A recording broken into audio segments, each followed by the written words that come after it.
అడవిలో ఒంటరిగా ఆడుకుంటూ వెళ్తున్న ఒక చిన్నబ్బాయి అకస్మాత్తుగా నేలలో ఉన్న చిన్న రంధ్రంలో పడిపోయాడు. లేచి చూసేసరికి అతని కళ్ళ ముందు ఒక అద్భుతం. కొంతమంది అతి చిన్న మనుషులు, లిల్లీపుట్స్, భయంతో వణుకుతూ అతన్ని చూస్తున్నారు. కాని అబ్బాయి వాళ్లకు హాని చేయలేదు. జాగ్రత్తగా వాళ్లందర్నీ తన చేతుల్లో పెట్టుకుని ఇంటికి తీసుకొచ్చాడు.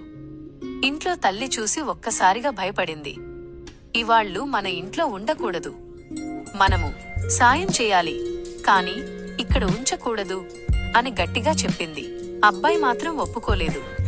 అమ్మ, వాళ్లకు వెళ్లడానికి చోటు లేదు, చలి ఉంది, ఆకలిగా ఉన్నారు, కొద్ది రోజులు మన దగ్గరే ఉండనివ్వు అని వేడుకున్నాడు.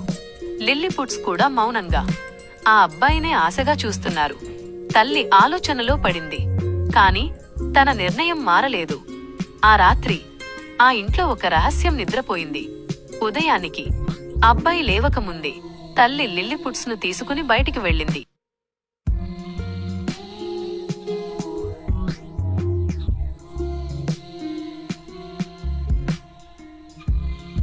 దగ్గరలోని నిశ్శబ్దమైన సరస్సు దగ్గర వాళ్లకు ఆహారమిచ్చి జాగ్రత్తగా నీటి ఒడ్డున వదిలి